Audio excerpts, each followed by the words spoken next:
is a mound of dirt and rags pushing a squeaky shopping cart. A lump that moves steadily, slowly forward, as if dragged by an invisible tide. Her long, greasy hair hides her face, but Ramon feels her staring at him. He looks ahead. The best thing to do with the homeless mob littering Vancouver is to ignore it. Give them a buck, and the beggars cling to you like barnacles. "Have you seen my children?" the woman asks. Her voice, sandpaper against his ears, makes him shiver. His heart jolts as though someone has pricked it with a needle. He keeps on walking, but much faster now. It isn't until he is shoving the milk inside the fridge that he realizes why the woman's words have upset him. She reminds him of the Llorona. He hasn't thought about her in years, not since he was a child living in Potrero. Everyone in town had a story about the Llorona.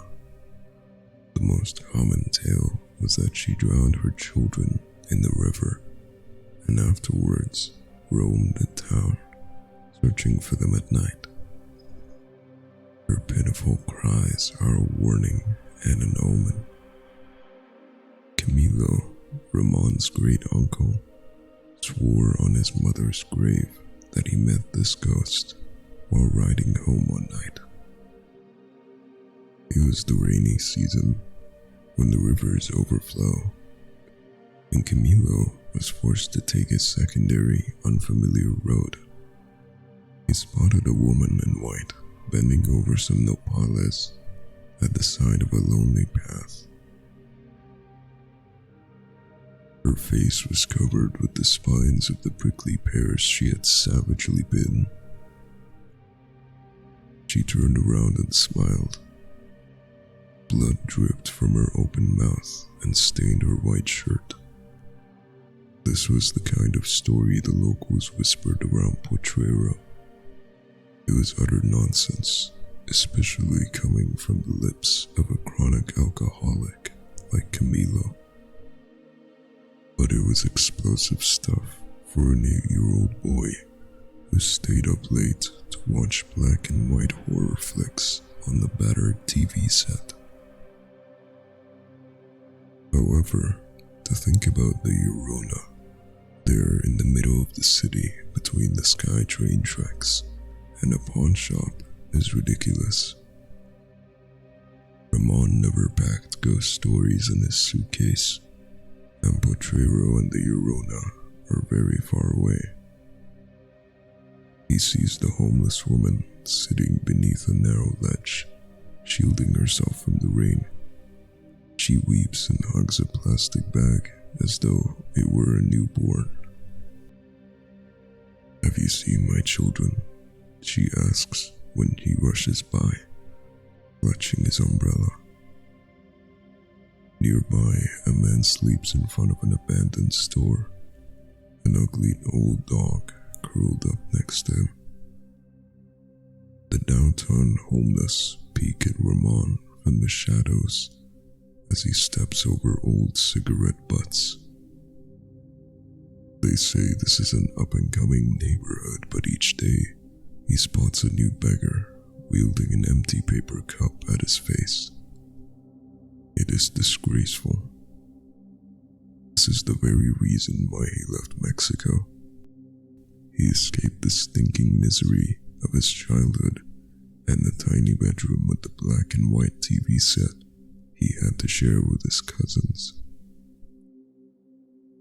Behind his house, there were prickly pears and emptiness. No roads and no buildings, just a barren nothing swallowed by the purple horizon. It was easy to believe that the Llorona roamed there, but not in Vancouver, which is new and shiny, foaming with lattes and tiny condos The dogs are howling. They scare him. Wild, stray animals that roam the back of the house at nights. His uncle told him the dogs howled when they saw the Llorona. Ramon runs to the girl's room and sneaks into his mother's bed, terrified of the noise, and his mother has to hold him in her arms until he falls asleep. But when he wakes up, Ramon is in his apartment. It is only one dog, the neighbor's Doberman barking. He rolls to the center of the bed, staring at the ceiling. Ramon spots the woman a week later, her arms wrapped around her knees. "My children," she asks, with her cloud of dirty hair obscuring her face. "Where are my children?" Nauseating in her madness, a disgusting sight growing like a canker sore and invading his streets. Just like the other homeless littering the area, the man in front of the drugstore that always asks him for spare change, even though Ramon never gives him any, or the gnarled man beneath a familiar blanket, eternally sleeping in the shade of the burger joint. The city is heading to the gutter. Sure, it looks pretty from afar, with its tall glass buildings and its mountains. But below, there is a depressing stew of junkies and panhandlers that mars the view.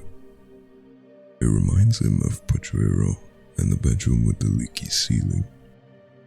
He stared at that small yellow leak which grew to become an obscene dark patch above his bed, until one day he grabbed his things and headed north. He felt like repeating his youthful impulsiveness, gathering his belongings in a duffel bag and leaving the grey skies of Vancouver. But he had the condo, which would fetch a killing one day if he was patient, his job, and all the other anchors that a man pushing 40 can accumulate. A few years before, maybe. Now it seemed like a colossal waste of time. Ramon tries to comfort himself with the thought that one day, when he retires, he will move to a tropical island of pristine white beaches and blue-green seas, where the wrecks of humanity can never wash ashore. He's gone to buy groceries, and there she is, picking cans out of the garbage in the alley behind the supermarket. Llorona. He used to send a postcard to his mother every year when he was younger, newly arrived in the States. He couldn't send any money because dishwashing didn't leave you with many spare dollars, and he couldn't phone often because he rented a room in a house and there was no phone jack in there. If you wanted to make a call, he had to use the payphone across the street. Instead, he sent postcards. Carmen didn't like it. His sister complained about his lack of financial support for their mother. "Why do I have to take care of Mom, huh? Why is it me stuck in the house with her?" she asked him. "Don't be melodramatic. You like living with Mom. You're off in California and never send a goddamn cent. It ain't easy. It ain't easy here either, Ramon.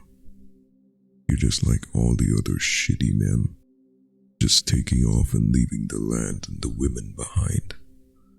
Who's gonna take care of Mom when she gets old and sick? Who's gonna clean the house and dust it then? With what fucking money? I ain't doing it, Ramon." "Goodbye, Carmen. There's some things you can't get rid of, Ramon," his sister yelled. He didn't call after that.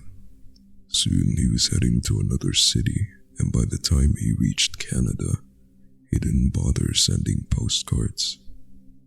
He figured he would one day, but things got in the way. Years later, he thought it would be even worse if he tried to phone. And what would they talk about now? It had been ages since he'd left home and the sister and cousins that had lived in Potrero. He'd gotten rid of layers and layers of the old Ramon, molting into a new man. But maybe Carmen had been right. Maybe there's some things you can't get rid of. Certain memories, certain stories, certain fears that cling to the skin like old scars. These things follow you. Maybe ghosts can follow you too. It's a bad afternoon. Assholes at work and in the streets. And then a heavy, disgusting rain pours down. Almost a sludge that swallows the sidewalks. He's lost his umbrella and walks with his hands jammed inside his jacket's pockets, head down. 4 more blocks and he'll be home. That's when Ramon hears the squeal, a high-pitched noise. It's a shriek, a moan, a sound he's never heard before. What the hell is that? He turns and looks, and it is the old woman, the one he's nicknamed Llorona, pushing her shopping cart. Squeak, squeak goes the cart, matching each of his steps. Squeak, squeak, a metallic chirping, echoed by a low mumble. Children, children, children, squeak, squeak, squeak. A metallic chant with an old rhythm. He walks faster, the cart matches his pace, wheels roll. He doubles his efforts, hurrying to cross the street before the light changes. The cart groans, closer than before, nipping at his heels. He thinks she is about to hit him with the damn thing, and then all of a sudden, the sound stops. He looks over his shoulder. The old woman is gone. She has veered into an alley, vanishing behind a large dumpster. Ramon runs home. The dogs are howling again, a howl that is a wail. The wind roars like a demon. The rain scratches the windows, begging to be let in. And he lies under the covers, terrified. He feels his mother's arms around his body, her hands smoothing his hair like she did when he was scared. Just a little boy terrified of the phantoms that wander through the plains. His mother's hand pat his own. Mother's hand is bony, gnarled long fingers with filthy nails.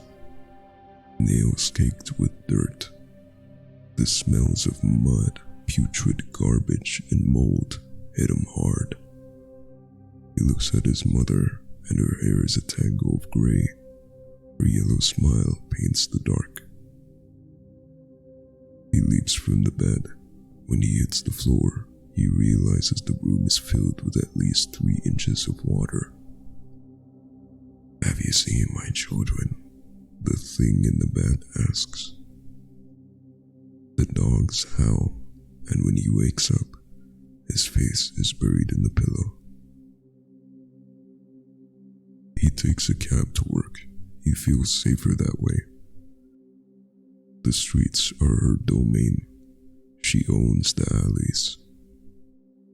When he goes to lunch, he looks at the puddles and thinks about babies drowned in the water, corpses floating down a silver river. "Don't ever let Llorona look at you," his uncle said. "Once she's seen you, she'll follow you home and haunt you to death, little boy. Oh, my children," she'll scream and drag you into the river. But he'd left her behind in Potrero. He thought he'd left her behind,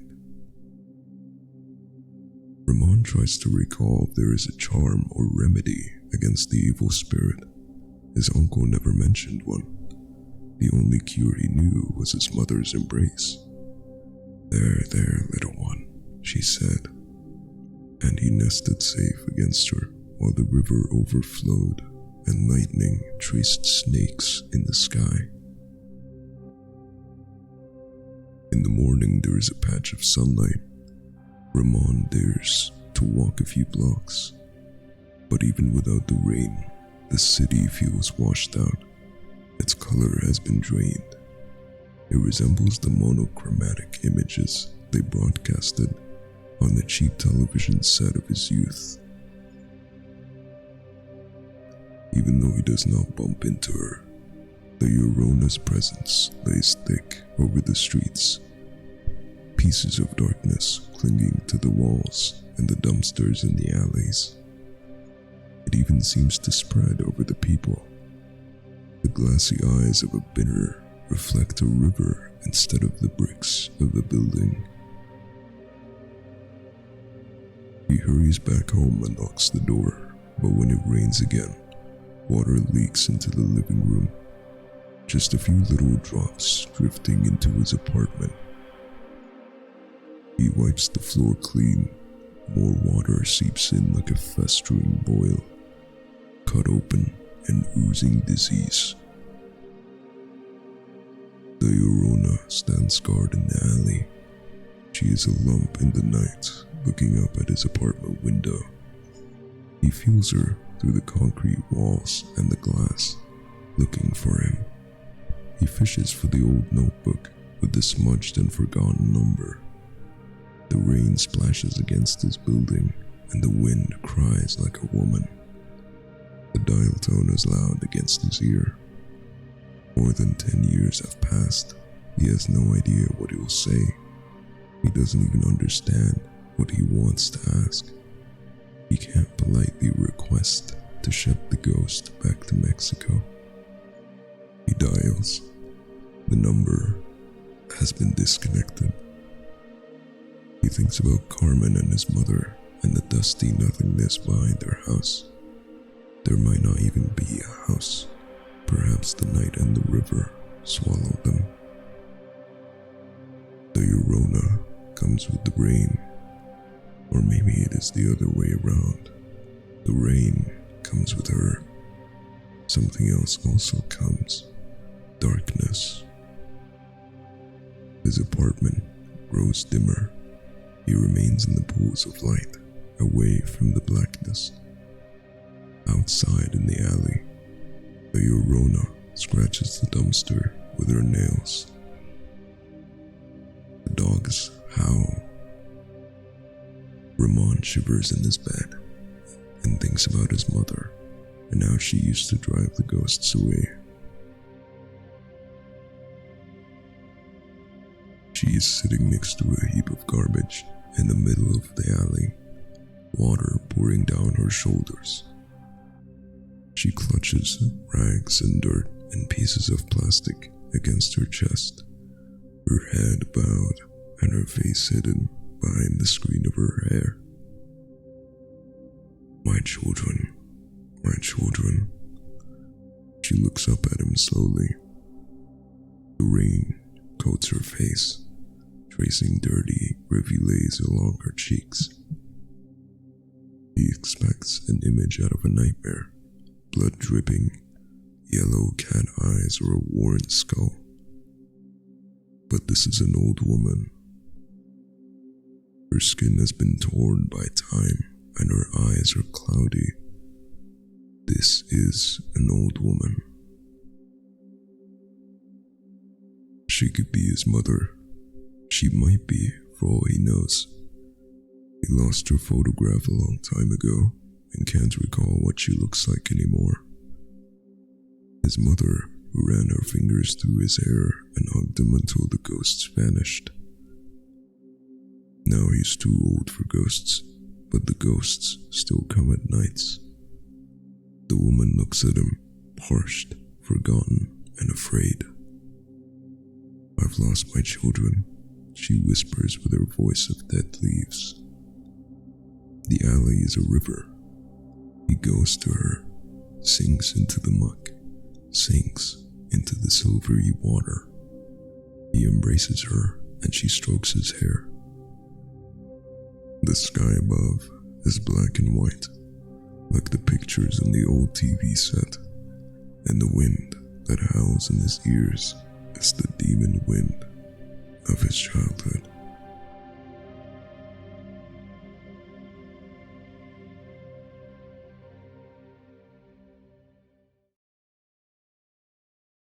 Hello, and thank you very much for checking out my video. I hope you've enjoyed it.